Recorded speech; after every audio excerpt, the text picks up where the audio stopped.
Oggi è una giornata veramente speciale perché un amico, Philip Zimbardo, è passato dall'Italia per altri impegni e ha accettato il nostro invito qui in Giunti, nella sede di Giunti Editore. Siamo molto contenti. Philip Zimbardo non ha bisogno di presentazioni, è past president dell'APA, l'American Psychological Association, è diventato famoso al grande pubblico per gli studi legati alla Standford Prison e ha scritto tantissimi libri bellissimi. Speriamo il prossimo che lo scriva per Giunti Editore, visto che siamo in casa si può dire. Oggi ci parlerà di creare una nuova generazione di supereroi e quindi siamo molto contenti e pronti ad ascoltarlo. Professor Zimbardo, to you, thank you very much. Grazie. Buongiorno a tutti. I am excited to be back in Florence. I taught here in 1984. For 4 months, I lived in a villa in Salviatino with my wife and children, and we love Florence. I come back often. And today, I'm the guest of the Giunti Publishing Company and my dear new friend, Jose Grade. Today, I have prepared a special talk. Usually I talk about psychology of evil, and sometimes I also talk about creating new heroes, and I'm going to combine them, but I'm going to add something that I am very much worried about, and it's the rise of totalitarian dictatorships throughout Europe and now in America with Donald Trump. So my talk is a mix of many different parts. I will try to talk slow for the translator, but everything I say will have a visual element. So my talk is really creating a new generation of youth superheroes who will oppose totalitarian dictators and they will promote democracy. In 2008, I gave my first of many talks at TED Corporation in America. And my talk was on the psychology of evil. And I talked about the prison experiment, which I'll talk to you about. I talked about other research by Stanley Milgram and other people. Then I talked about evil in the world, Rwanda, Bosnia. And then recently, before then, was a terrible experience of American soldiers in a prison in Iraq called Abu Ghraib doing exactly what my guards did, only much worse for 3 months. But at the end of my talk, and so today I will talk a little about that, at the end of my talk, I said, now we know how easy it is for good people to be corrupted to do bad things. We have a lot of evidence from research from around the world. However, I'm asking you then, and I'm asking you now, do you think it's possible for ordinary people to be inspired to be heroes? And so that's how I ended the talk. And many people then came up to see me and say, nobody ever said that. We encourage you to start doing research on heroes. We encourage you to start a foundation to promote this idea and to create educational programs. And that's what I have been doing since that time. So we begin way back in another era, 1971, before some of the students were not even born. So I mentioned very briefly the Standford prison experiment. So the idea of the experiment was to try to demonstrate the power of social situations in influencing, seducing, corrupting ordinary people to begin to do evil things. So what happens if you put good people in a prison? If everybody in the prison is good, they should change the nature of the prison. But prisons by nature are evil places, places of power, places of domination, places of punishment, places of cruelty still around the world. And so that was the idea I had. And we were following up earlier research by Stanley Milgram. He did the first research in 1963 on the power of authorities to dominate people. So his study was on blind obedience to authority, and I'll mention him a bit later. But the interesting, curious fact was little Stanley Milgram was a little Jewish boy, and Phil Zimbardo, a big Sicilian boy. We were sat next to each other in high school in 1950 in the Bronx, in a school called James Monroe High School. So there was something in the water that influenced us to think about the power of situations. So in 1971, I decided we would do this experiment. We put advertisement in the city newspaper. Stanford University, I'm going to have the white one. Stanford University is in Palo Alto, California. And so we put an ad, not in the student newspaper, but in the city newspaper. And the ad said simply, wanted college students for a study of prison life, could go 1 or 2 weeks, and you get $15 a day. If you're interested, apply. 75 people answered the advertisement, came to the psychology department. We gave an interview to each one. We gave a battery of psychological tests because we wanted everyone on day one to be totally psychologically normal, physically healthy. And then we picked 24 of all of those students, and these were students from all over America, not Stanford students, because they had been in summer school in University of California, Berkeley, which is nearby, and at Stanford. And they had 2 weeks free before going back to school. And so we picked 24, most normal in health, and then we randomly assigned prisoner, guard, prisoner, guard. So at the beginning, there was no difference. They were all the same. But also, no one wanted to be a guard. Because why? Because in 1970s, America was in war in Vietnam. And many students and me, as professors, protested against the war as illegal and immoral, just like later in Iraq, same thing. And what many university presidents did is they called the police onto the campus to stop the student rioting. In many cases, the police beat up students. And in one university, the police actually shot and killed students. And so students hated the police. And by extension, they hated prison guards. So nobody wanted a guard, but you had to be prisoner or guard.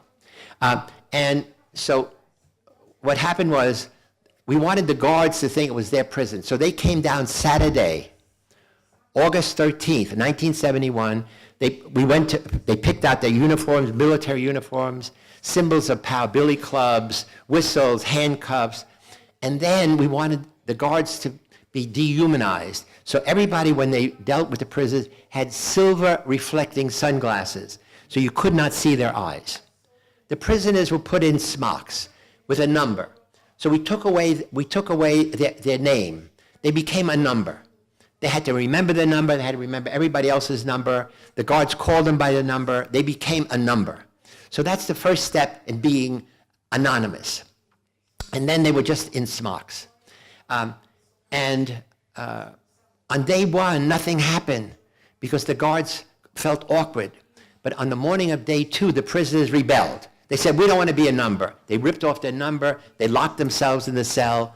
And then, I should say, the prisoners lived 3 in a prison cell, and you'll see pictures later, 3 in each of 3 cells. So it was 9 prisoners, and then each guard shift, guards worked 8 hours, 3 guards on each of 8-hour shifts. And then we had backup guards and backup prisoners.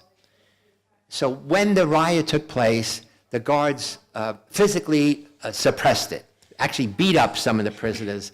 And after that, he said, you cannot use physical force.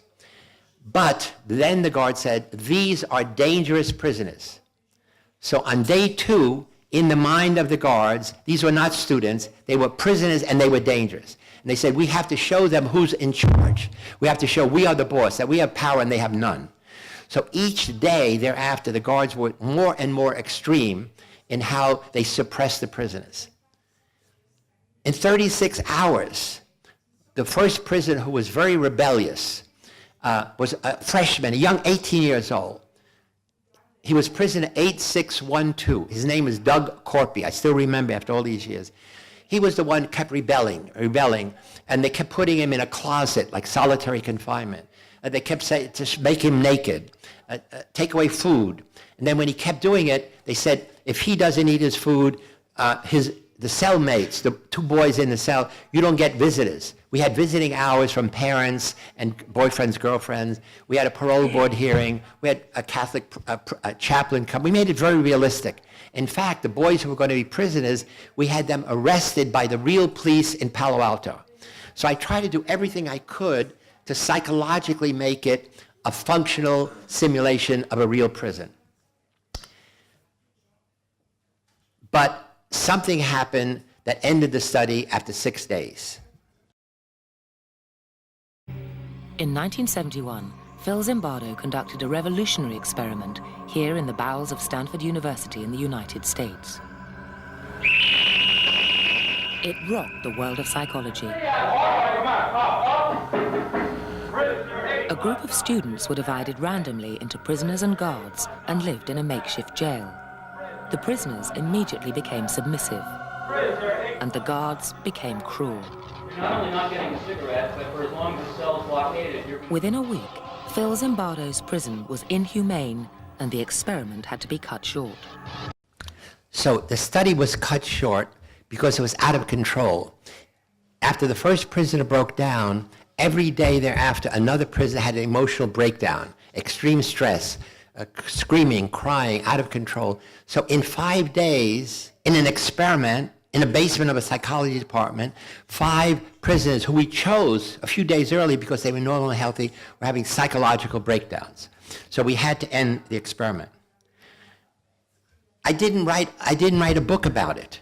I got interested in the psychology of shyness, timidezia, because in my mind, a shyness is a self-imposed psychological prison. If you are shy, nobody says you are shy, you can't do this. You say, I'm shy. Therefore, I can't answer the question of the teacher. I can't ask the girl for a date. I can't ask my boss for a raise. So if you're shy, you create in your mind a psychological prison that limits your freedom of speech and freedom of association. So I began to do research on shyness. Our research at Stanford in 1972 was the first in the world. Nobody had ever studied shyness.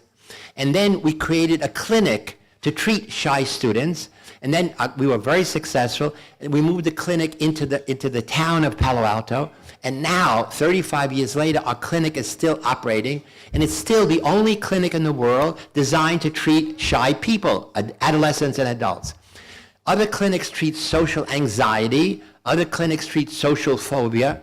But for ordinary people, it's shyness. And that's what we treat, and we treat it really effectively. But in 2004, everyone in the world was stunned when on television appeared 10 pictures of American soldiers in a prison in Iraq called Abu Ghraib, doing horrible things to prisoners, taking pictures of themselves, stripping prisoners naked, sexually humiliating them, torturing them, and it was a disgrace to America. And this was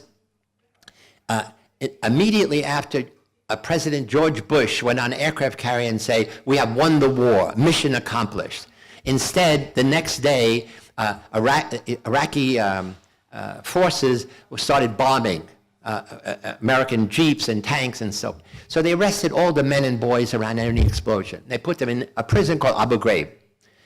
But when they interrogated them, they got no information because they just happened to be near an explosion. So the head of military intelligence goes to the head of military police and says, we want your guards on the night shift to do whatever they have to do to get the people we're interviewing to give information that will help us win the war. But the problem is they didn't have good interviewers who spoke the language. Many of the people they interviewed had no information to give. But then they said, okay, they kept saying, do whatever they want. Guards could do anything they want. And in 3 months, no senior officer ever went down to the dungeon. So you give people permission to do anything. In fact, they did all these terrible things. And you had no supervision, no surveillance. But all the abuses happened on the night shift. Every one of 9 guards on the night shift did bad things because they took pictures. The other thing is digital cameras were just being used in 2004. And so they took pictures. They were proud of what they were doing. There was no abuse on the day shift, none. So this is what we call a situational variable. There's a difference between day shift and night shift. On the night shift, everybody did evil. On the day shift, nobody did evil. Now, it was not good people on the day shift, bad people on the night shift. No, it was the night shift. They encouraged them to treat the prisoners with any way they wanted, namely with evil. Now, in our study, as you see on the left, when prisoners had to go to the toilet at night, when prisoners had to go to be for parole board hearing, the guards put bags over their head, put chains on their feet, yell at them, screaming. And here's Abu Ghraib, only bags over their head, only they had big guns rather than clubs. And so these are some of, there were 10 pictures released. The soldiers actually took 1,000 pictures, 1,000. They were proud of what they were doing, putting prisoners naked in a pyramid. This is a woman, Lindy Eglin, dragging a prisoner around by his neck naked. This is the iconic image. Here, wait, let's, is this? Okay. Okay, no, it's okay. No, the one with the hood. This had become the iconic image of torture. And what this is this soldier named Chip Frederick. He was in charge of the night shift. He had the idea to say, prisoner had to stand on a box with a hood over his head, and they put electrodes on his fingers.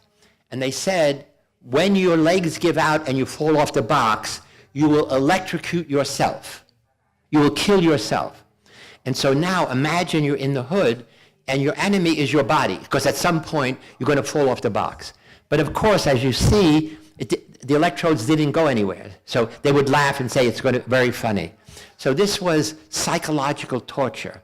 Now, the interesting thing is that Donald Rumsfeld, who was the Secretary of Defense under Bush, he had approved stress position. He had approved nakedness. He had approved using dogs to frighten people being interrogated. He had improved the use of torture. All of those things went against international rules about treatment of prisoners. And so at the highest level, they approved it. So my argument has been that these were really good soldiers. I actually defended, see if I have next. No, okay. I actually defended Chip Frederick in his trial because he was in charge and the military wanted to give him 15 years in prison. And I gave a situational defense. I said, I know everything about him. I read there's 12 reports. I read all the reports about Abu Ghraib. So I know actually more than almost anybody in the world about what really happened. And I was in his trial and I said, Your Honor, Chip Frederick is guilty. What he did was horrible, reprehensible. But in my professional opinion, he never would have done any of those things had not the military and the Bush administration put him in a bad barrel. He's not a bad apple, he's a good apple. They put him in this terrible situation, working 12 hours in the middle of the night with horrible conditions, and I described all the conditions. And I said, of course, not only did he do it, but everybody, all 9 people, everybody did it. So therefore, it's not anything unusual about him. So it was the first time in a trial that anyone has used a social, psychological, situational defense in a trial. And it worked. Instead of 15 years, the judge reduced it to 8 years, and then ultimately only 4 years. It was still 4 years is a long time to be in prison. But it was, again, a social, psychological defense saying, he's guilty, no question. The only question is, you should reduce the severity of the sentence because of situational factors. And then after that, I decided I should write up the details of the Stanford prison study. So I wrote a book, Lucifero Effetto? L'effetto Lucifero. L'effetto Lucifero. It's published by here.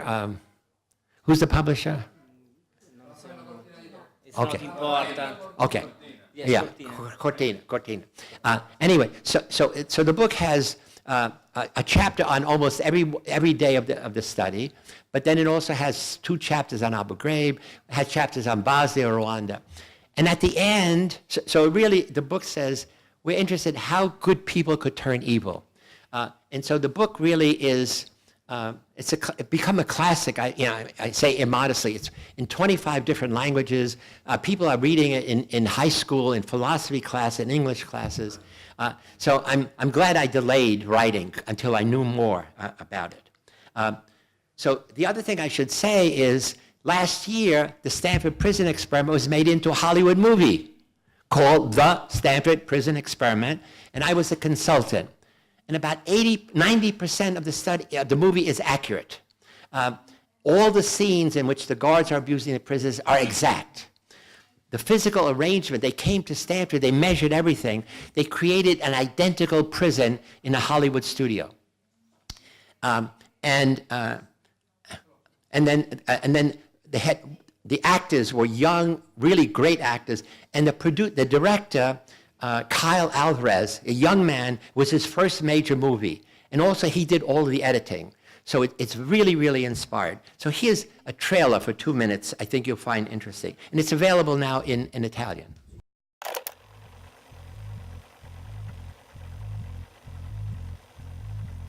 Would you rather be a guard or a prisoner? I don't think I have the qualities to be a guard. Prisoner. Prisoner, I guess. Prisoner. Sounds like it would be a little less work. Prisoner. Why's that? Nobody likes guards.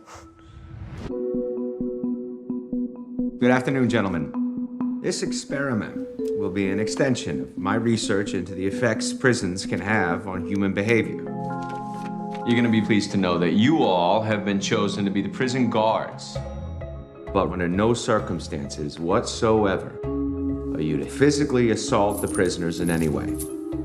So remember, just as you were watching the prisoners, my graduate staff and I will be watching you.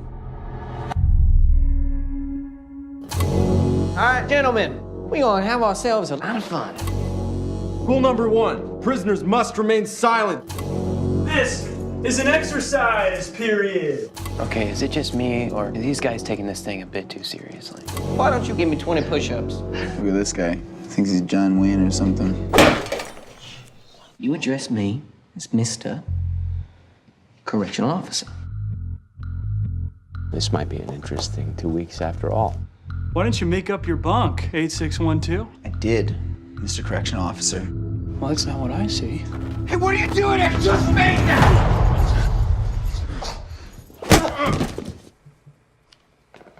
What was that? You just hit him. You're not supposed to hit him. Should we step in? No, let the guards figure it out. Let's see where it goes. Good evening, gentlemen. How about we make this one a night to remember? This is all real. They won't let you go. They won't let us leave. Those are not prisoners. Those are not subjects. Those are boys, and you are harming them. Please! Let me out of here! I want out! I want out now! You thought you were gonna get some playtime in the yard, boy? Is that what you thought this was gonna be? I had no idea it would turn out this way. Now, the interesting thing was, of course, that at Stanford, even in 1971, there was something called a Human Subjects Research Committee that approved the study because they said it's boys playing a game in a psychology department, and every student filled out what they call informed consent.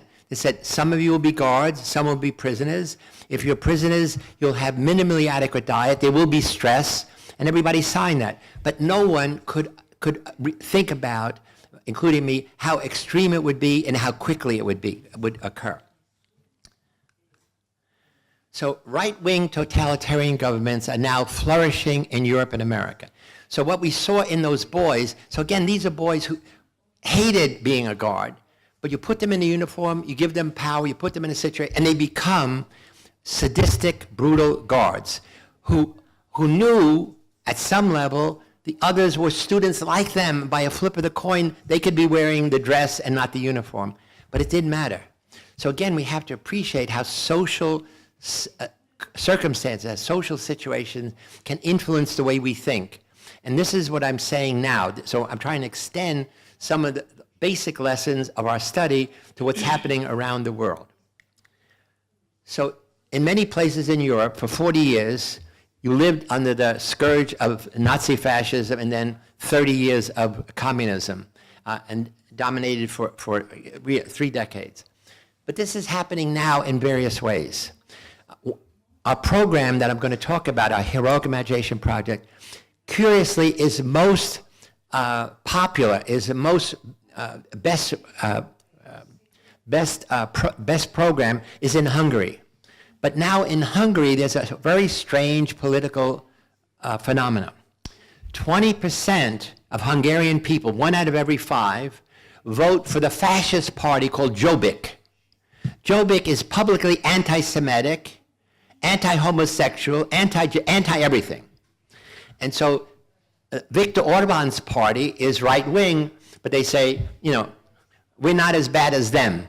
But essentially, because you have that extreme negative fascism, his government is extremely negatively right-wing. So 2 years ago, I go there every year with my program, my Heroic Imagination program, which I'll talk about in a minute. And going from the airport into Budapest, there were hundreds of billboards. Each billboard said, the migrants are coming to take your job. So before there was any migrants anywhere in the world, he had already poisoned the minds of Hungarian citizens against. There are no jobs in Hungary for Hungarians. So migrants don't want to go to Hungary, they want to go through. But they were the first country to block the migrants, to not let them off trains, to build fences. And then he says, migrants are poison and they're not needed in the world. So we call this the act of othering people, dehumanizing others, and then they control the media. So people get influenced. Ordinary people, like anyone, they listen to the propaganda, they listen to the thing, this is their leader, and they begin to believe migrants are evil, we must not allow them. In Poland, a similar thing is happening, only it's very strange. It's an extreme right-wing Catholic party called Law and Justice. And so they are now extreme. They were elected. In both cases, they're elected. So they're elected democratically, but they become very right-wing. Recently, this party wanted to ban abortion of all kind. It didn't matter if a woman was raped. It didn't matter if the fetus was developing abnormally. So they wanted to say, because in Catholicism, you cannot have abortion. You must, the vote was minimized only because there was a huge protest. Last week in Hungary, the Orban government said the enemy is the Central University, Central European University. And this is one of the best private universities in all of Eastern Europe. And they have many outstanding international faculty. So first they said they have to change the name to make it Hungarian University. They have to get rid of all foreign faculty, even if they're very famous. We have to control the content of the lessons. We want to minimize, in different ways, any liberal teaching. And it passed Parliament, and it just was made into law. So here now is, for the first time, a government can control public universities where they put, so the government doesn't pay anything. This university is primarily funded by the billionaire George Soros. And what's curious is, Orban went to that university and had a scholarship named by Soros. But now he sees Soros as an enemy because Soros promotes NGOs, promotes liberal thinking. So he's gone publicly to say Soros is the enemy of Hungary, when in fact Soros is giving money to help educate Hungarian students. In America, we have a phenomena. The most dangerous man in the world, the most dangerous person in the world is Donald Trump. Because he said, we want a total, complete shutdown of immigrants entering America. Every American citizen is an immigrant. It's the most unique country in the world because there are millions of Italians, millions of Polish, millions of Irish, millions of German, millions of Japanese, on and on and on. The only people who are Americans are Indians who were there before. So essentially the greatness of America is the blending of people, mostly poor people from all over the world. I mean, there were 2 million Sicilians, my family is Sicilian, 2 million Sicilians, including my grandparents, came at the turn of the century. And of course there was prejudice initially, but they became part of the culture. But he's saying we don't want Muslims, and also we don't want Mexicans. He has the idea to build a wall between Mexico and America. The wall is like 2,000 kilometers. 2,000 meters, 2,000, it would cost billions of dollars. And of course, if you build a wall, you could build a tunnel. So stupid, okay? But he says we want to keep Mexicans out. I think he says here, Mexico is sending its people. They're not sending the best. They're bringing drugs. They're bringing crime. In California, where I live, the entire agricultural industry depends on Mexican field laborers. They work in the wineries. They work in the farms. Nobody wants those jobs. It's too hard. And they work 6 months and they go back home. They take the money, they go back to their family. They don't want to live there. But again, here's this man saying, we want a wall, we don't want Mexicans, we don't want migrants, we don't want immigrants, we don't want it. So again, it's a strange kind of nationalism. All these countries are saying, again, in Europe, they say, I think the European Union is over. They say, no, we want to be Hungary for Hungarians, Polish and maybe Italy for Italians. We don't want to be part of any international organization, which I think is again, will promote war. That was the thing. The reason you had the UN, the reason you had European Union, is so people would share rather than compete. So for me, totalitarian dangers to democracy, they come gradually. They come systematically. So here's Stanley Milgram. And I'll mention very quickly his study. How many of you know about his research? Not many, okay. So Stanley Milgram, I mentioned, he's a little Jewish boy. We were in the class together, and he was worried. Could he and his family be sent to concentration camp? Because we were in class 1948, it's not that far from the war. And people said, Stanley, we're Americans, we're not that kind of people.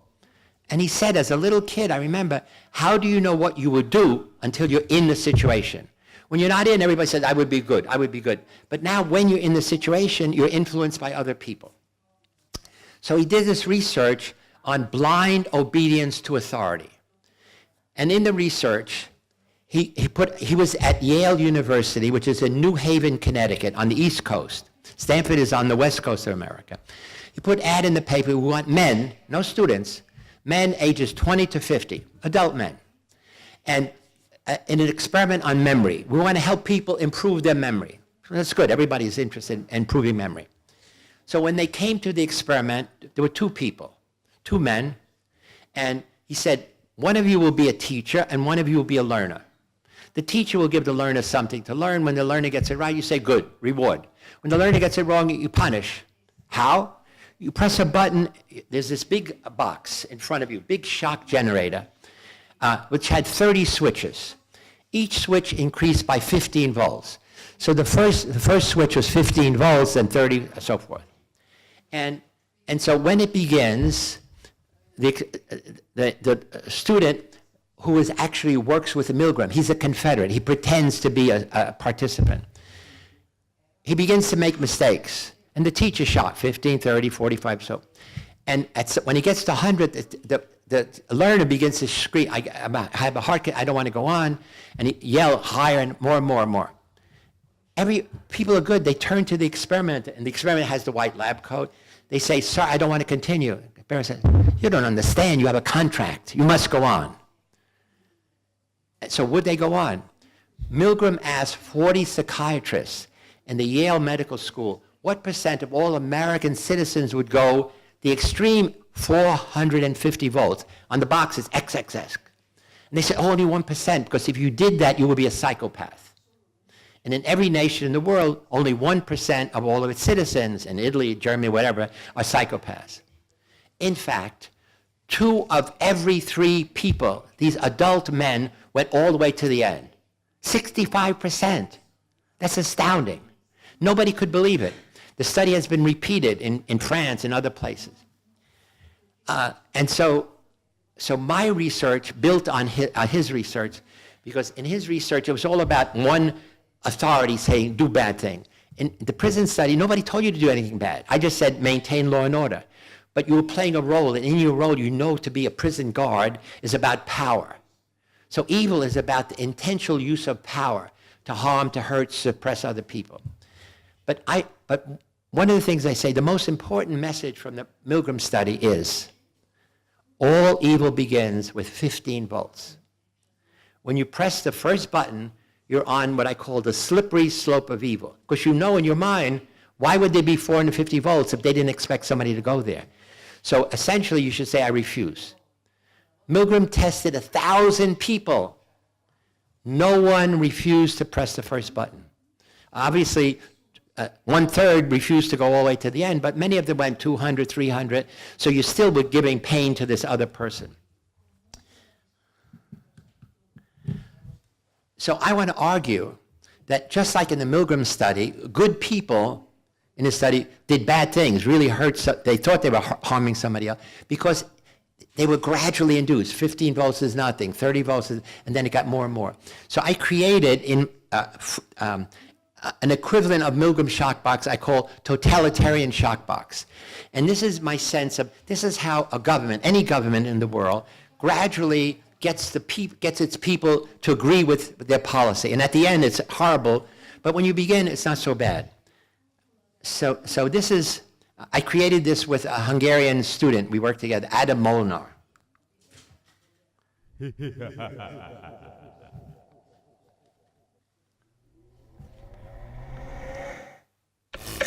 So 15 volts is you limit free speech. 30 volts, you control the media.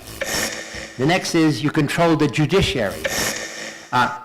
You replace elected officials with politicians.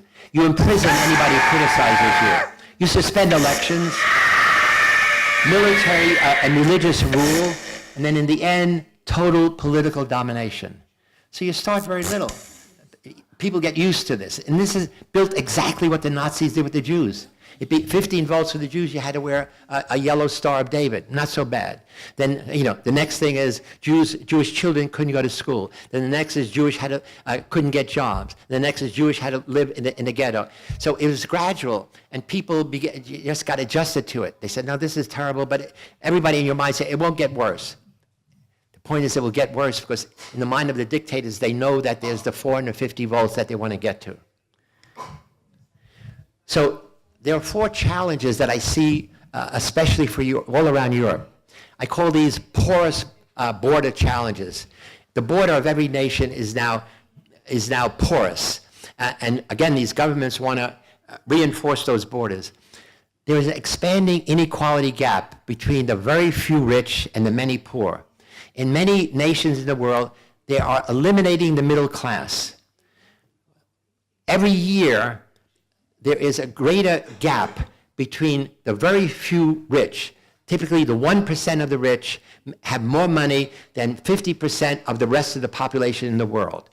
And every year, the rich get richer because their money is getting interest, and the poor get poorer. There's fewer jobs. Secondly, there's ever-increasing flow of migrants. I don't like to use the word migrants. I call these people. They are people who are migrating from countries of war, countries that are impoverished, into neighboring nations. And again, this is a big problem in Italy, especially in Sicily, where they're coming across from Africa. The other big problem now is every society in the world, except Arab societies, are getting old. People are living longer, they're living healthier, lifespans are increasing, and at the same time, in many countries in the world, there is a declining fertility rate. In Italy, it's most dramatic, because a few centuries ago, the average family had 10 children. My father's family had 11, my mother's family had 13, my family had 6, and now my current family has 4, and I have 2 daughters who are not going to have any children. So there's been this funnel of many women are professional women. They are delaying having children. When they have children, they're only going to have, by the time they start at 35, they're only going to have 1 or 2. In some countries like Japan, it's negative. That is, you need 2.1 children for every childbearing woman to sustain the population. In Germany, in Japan, it's now almost 1.2. So the Japanese population will not sustain itself. The other thing in Japan, which is really a new phenomena, it's related to other work I'm doing. There are many young men in Japan who say, we don't want to get married, we don't want to have girlfriends, we don't want to have sex, just want to stay in our room and play video games all the time. And the mothers are happy because they're not on the street in trouble. There's a name for it. They call it hikikomori. It's a name, a phenomena. And so here is a country where the birth rate is already negative. You have thousands of young men say, no, we don't want to have children. We don't care. And they go publicly, we don't want to have sex. We could have women as friends, but please don't pressure us into having sex. So like sex is an evil thing, because they rather watch pornography when they alternate playing video games. The other last thing is, around the world, aside from migrants, there's now a mass migration, the same thing in America everywhere, from the south to the north, from the east to the west, from farms to cities around the world. One of the most amazing things is that a generation ago, the majority of people in the world lived on farms, lived in villages. Now, I think the most recent statistics are, it's not even 6% of the world's population are people living on farms. Because what used to be farm work is now all technologically rearranged. So my work has proven that there are circumstances that make ordinary people do bad things. But now we switch. I get back to the thing I talked at the beginning. Are there circumstances that could make ordinary people do good things? So President Obama, again, what's terrible for Americans about Trump is this man was so creative, so inspiring, so articulate.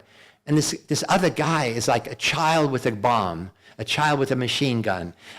We call it present hedonist. He does whatever he feels like without thinking. So my team interviewed Obama and we said, what does it take to be a hero? Do you need to be a special person?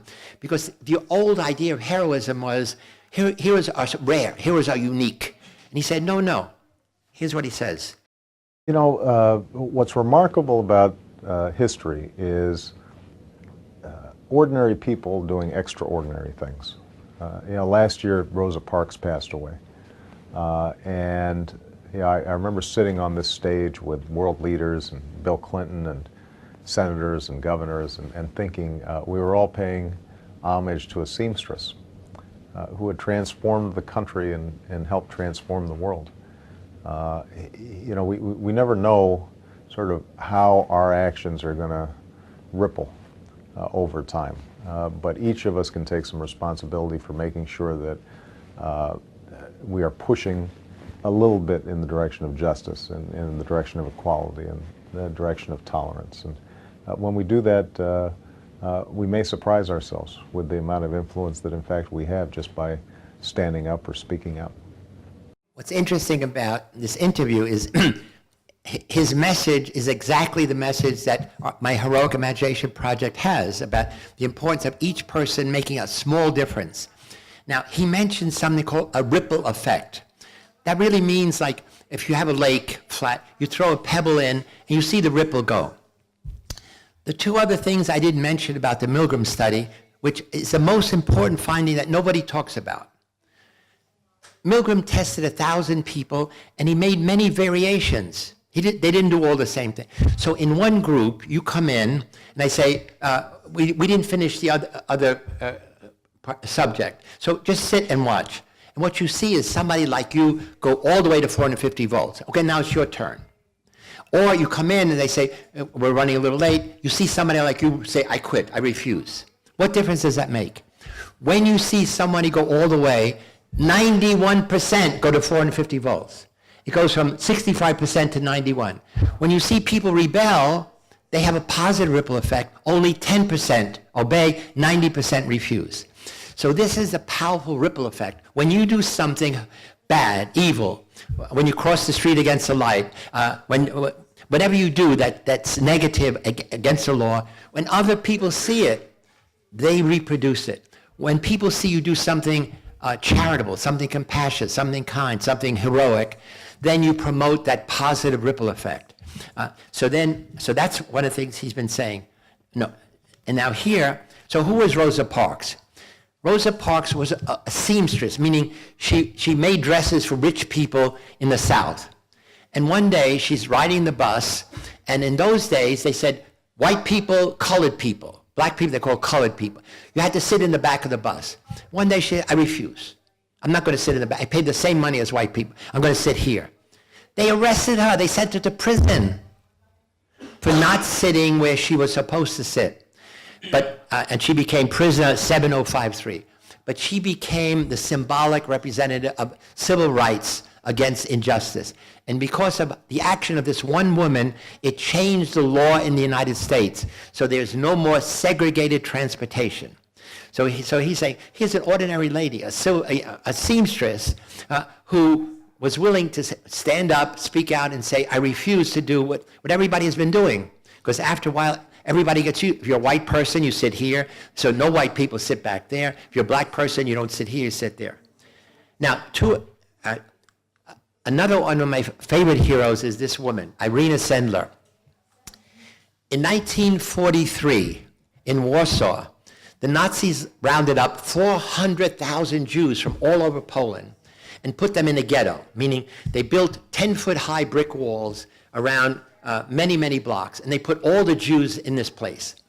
And they were going to starve the children and old people to death. And then everybody who survived, they're going to ship to Auschwitz. The diet was 120 calories a day. A piece of potato, a piece of bread, and something else, maybe a carrot. You can't live on that, 120 calories a day. This woman heard about that from a friend, and she got her friend's nurse's pass and went in to see for herself. And then she organized what I call a hero squad, 18 other women and one man. So women are more effective heroes in a social network. Women are used to working in groups. Men are used to working as alone. So most men who are heroes are solo heroes. Most women are heroes in a group. And what she did was she persuaded the rabbi to tell the people to let them help their children escape. They found an underground sewer. They rescued 2,500 children in 1 year. And they brought them into city, and they need the network to move the children out of Warsaw into the country. Now, 50 years later, those children have had children. There's 10,000 Jews around the world owe their life to this one woman's heroic deed.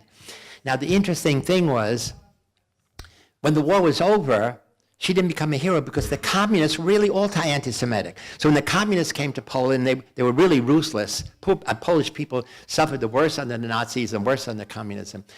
Nobody said anything. And it wasn't till the democracy took over that the state of Israel acknowledged her as one of the righteous among Gentiles. So finally, when she was like 83 or 84, her heroic deed was acknowledged. And she got to live a few more years. There's an interesting book called Life in a Jar that was just published in America. Life in a Jar. What does that mean? It means that for every Jewish child, they took all the information of their family, wrote it down, and put it in a jar and buried it in her yard. And she said, and when the war is over, we will dig it up and we will try to reunite Jewish children with their family, if their family is alive. Of course, many families were executed in the concentration. So it's a new book, and Giunti should publish it if there's not another publisher. Life in a Jar. So the other hero is the woman who stopped the Stanford prison experiment. Her name is Christina Maslach. So Maslach is Polish. It means butter mushroom. So her father was Polish. Her mother was Italian. She and I had... she was my student at Stanford, PhD student in psychology. And so she graduated in June 1971 and got a job at University of California, Berkeley, which is near San Francisco.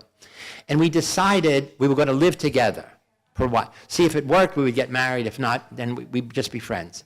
So in June, we moved in together in San Francisco. So I told her, I'm doing this experiment. I know you're busy. I don't want to involve you. So she didn't know about the experiment, except I was going to do an experiment about prison. She comes down on Thursday night. The study started Sunday, Monday, Tuesday, Wednesday, Thursday, to say, we go to dinner at the end of the evening.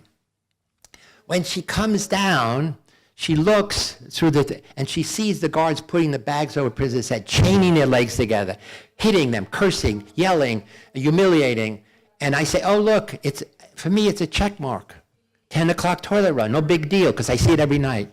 She begins to cry, and she runs out. And we have a big argument. And I said, what's wrong with you? You know, you're a psychologist. You can't be so soft. She said, wait a minute, you've changed. The situation has changed you. You're not the person I know. I know you love students. How could you see what they're doing and not be upset? And then she never said you have to end the study. She said, if this is the real you, I don't think I want to continue my romantic relationship. So that's heroic. Heroes take action knowing there's a personal cost. If I said, hey, I don't care, we would end the relationship. And I said, oh my God, you're right. I will end the study tomorrow. So this is what it actually sounded like.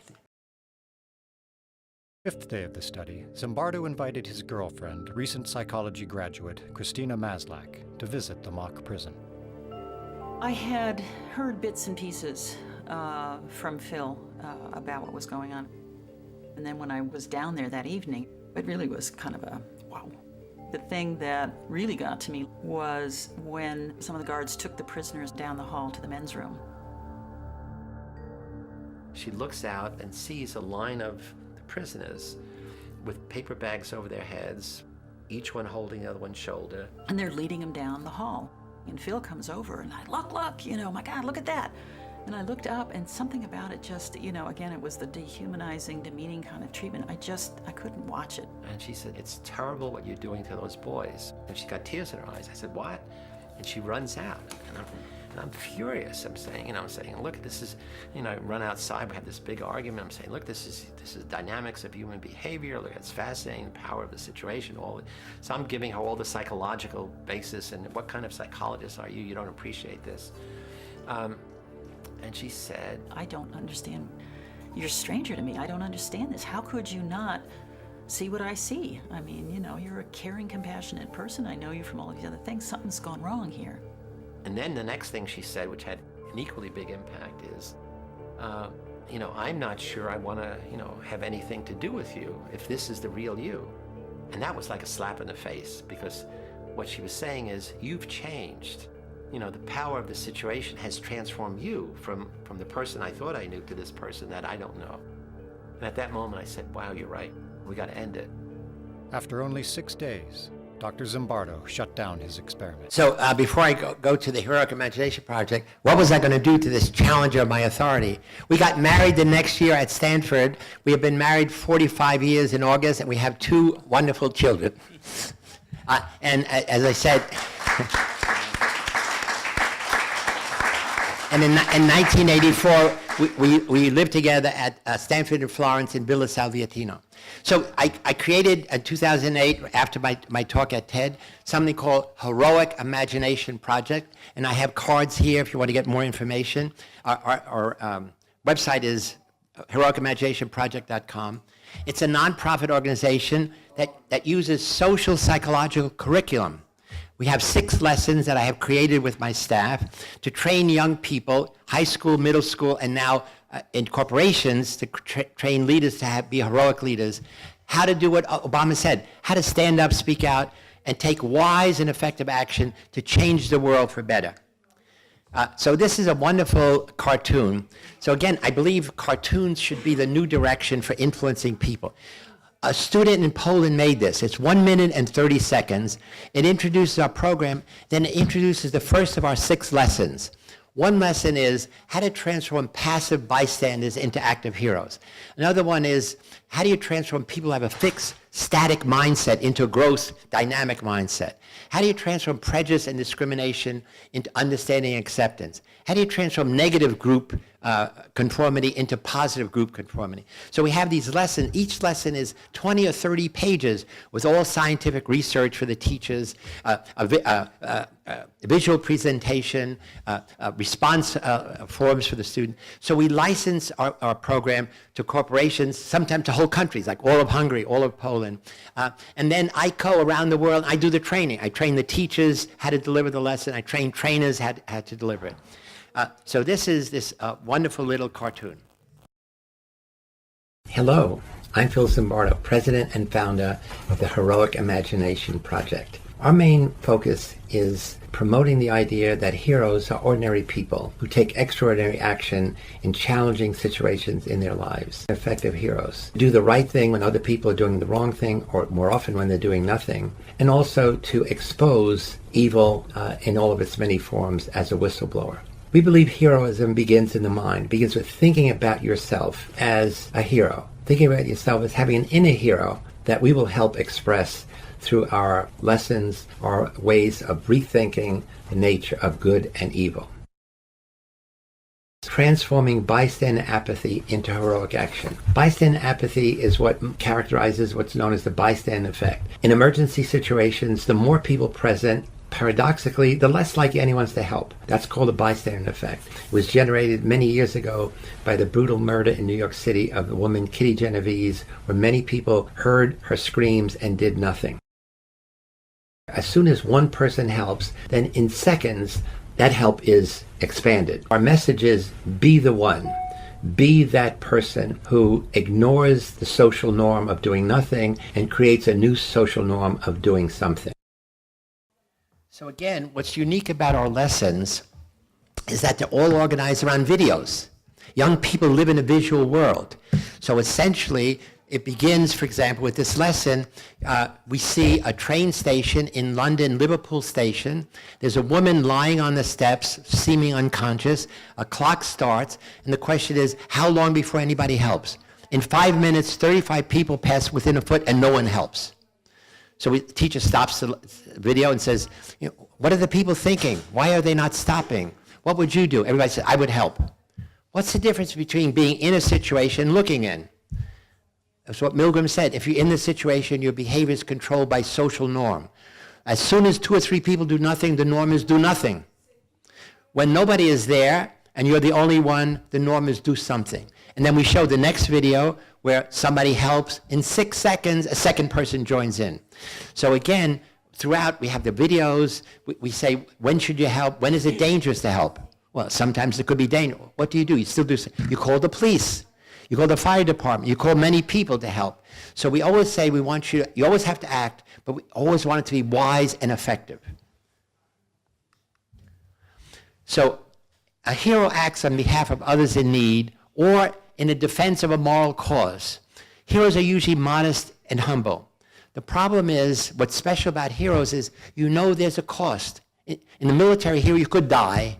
You could get injured. You could get hurt.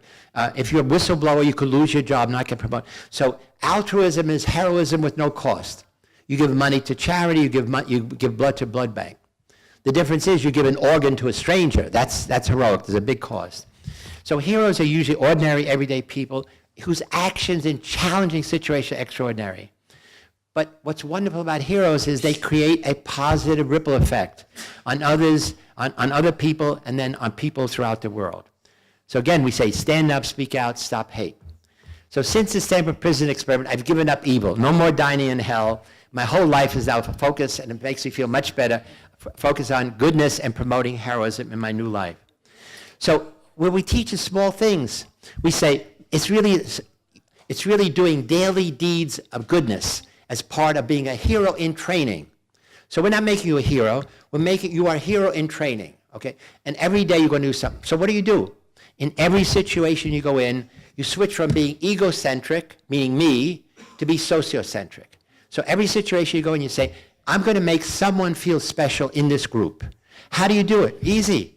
You ask their name, you remember their name, you make eye contact, you shake hands, you say your name, and then ideally you give a compliment. People don't give compliments anywhere in the world. Why? It feels awkward. Nothing is awkward when you practice it, when you do it, it's routine. Okay, you first give a compliment about external things like, what a beautiful t-shirt, that's really unusual, where did you get it? You start a conversation. What? But then you go from external to internal. You say, that was a really interesting question. It stimulates. So you go from external things, which are superficial, to say, oh, I really like your question, made me think. And when you do it routine, it becomes a habit. It's what you do. You give a compliment. But people will say, hey, you made my day. You know it worked because they smile. Ask questions. Understand the situation. When somebody said, this is the rule, you said, who made the rule? What happens if I don't follow it? So somebody said, like a teacher, I don't know, it's a rule. It says, there's a sign. It says, so you always say, why do I have to follow the rule? And again, authority. So the Milgram study showed how people blindly follow authority. The authority in the lab coat was a biology high school teacher. So some of these men are 50 years old, and this high school biology teacher, like 25 years old, is telling them, you must do bad, and they did it.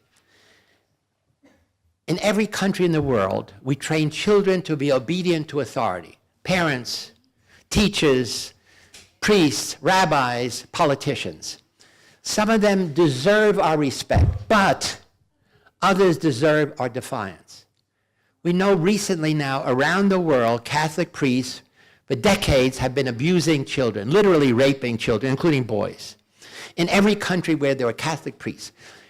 And in no country did any of the boys ever tell their parents. They were ashamed. But also, they couldn't understand. Here's somebody I was trained to obey. How could they be doing this to me? And so again, some authorities deserve our respect, but other authorities don't. There's also teachers who are prejudiced, teachers who will say something which is anti-Semitic or anti-Gypsy or whatever. Essentially, you have to challenge. Now we say, when you challenge alone, the system says you're a fanatic. They get rid. So always you get 2 or 3 other people together. You share and you say, we feel. Once it's we, then it's a point of view. At least in a democracy, they have to respect the point of view. So when you oppose some authority, you don't challenge alone, because if that authority has power, they could get rid of you, okay? But we always say, you get 2 or 3 other students together to say, what the teacher is doing wrong. The teacher said, it could be against girls, it could be any. So together, we say, we believe that. So again, we teach people these simple lessons. And we want to know, what is your ripple effect? What you do that people see produces positive or negative ripple effect. And the bottom thing is, I say, the enemy of heroism is egocentrism. When you focus on me, you don't notice the other. So the new perspective is me becomes we, and I becomes us. So this is what we try to promote in addition. So our lessons are content-based, but these are kind of inspirational messages that we give. Now the last thing is, in Calabria, there's incredible social conformity. These are pictures just of conformity. Children ages 12 to 15 are involved in serious crimes such as homicide and drug trafficking. Courts are being relocated there if they can prove relocating these children, if they can prove physical or psychological danger from these families' mafioso behavior. Now, how do you pronounce this? Ndrangheta. Infiltrates the community, but courts are trying to infiltrate them culturally, making the children free to choose whether they want to do this. And this is every child in these towns. So now, still, one of the worst evils in Italy is the mafia. In Corleone, the godfather town, there's big anti-mafia campaigns. The mayor of the town that we work closely with was just accused of being pro-mafia. So here's one of the most famous mafia bosses who recently died, and there were these signs everywhere. So the mafia is in every country. The Russian mafia, the Chinese. So the problem is, the old mafia used to rule by killing opposition, but now they corrupt governments. They corrupt businesses at the highest level. So our program, our Heroic Imagination Project, is now in many countries around the world. As I said, it's most prominent all over Hungary. We're in 15,000 high schools in 3 years. I went there 3 years ago, gave them our first 2 lessons, bystander and mindset. I trained 20 people, and now they have a foundation called Hero Square that they train teachers from every town. When people go back to their town in rural areas, they promote it. Our programs are on television. They now are going to have online, to train people online, so you don't have to come to a training session. Our program is all over Poland. Our program is in Geelong, Australia. In the Green School in Bali. I go every other year to Bali, which is not a painful trip. We are now in Iran. I went to Tehran. I trained women to deliver our program. We are in, we soon will be in China. We'll soon be in London, in Netherlands, in Portugal, and then we hope to go into South America. But in Italy, we're only in Sicily, and hopefully we'll be in Florence, we'll be in Rome. So this is the Godfather town, and our program was in 5 high schools there, very, very successful. But again, if you just imagine that what ordinary curriculum is, for most kids it's boring. But ours is with videos. All the program is dynamic interaction between teachers and students, a teacher organizes students in a pair. When the teacher asks a question, it's not everybody raise their hand. It's you two talk to each other, and then you want to share with the group. And so it's dynamic, it moves quickly, and everything the teacher says. So teachers don't have to know any psychology. We give them all the references, all the videos, and they can choose. And of course, they translate it into their own language. Our most impressive program now is just started 2 years ago in Palermo, in Borgo Vecchio, in the poorest ghetto area. And as you can see here, many of the students are black. We get students now who are coming, boys alone from Africa. And they come there, and we teach them Italian, we teach them English, we teach them how to use computers, and they join our Heroic Imagination Project. And I don't know if you say, ciao, Phil.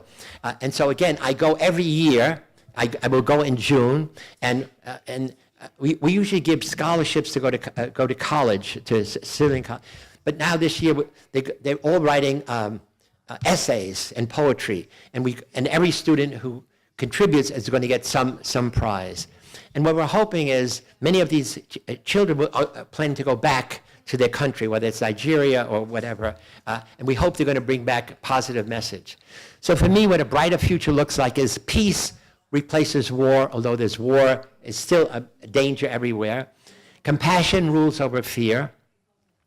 Understanding and acceptance overcomes prejudice and discrimination. And lastly, I hope heroes will dominate villains. And with that, I thank you for your attention, and ciao, bella.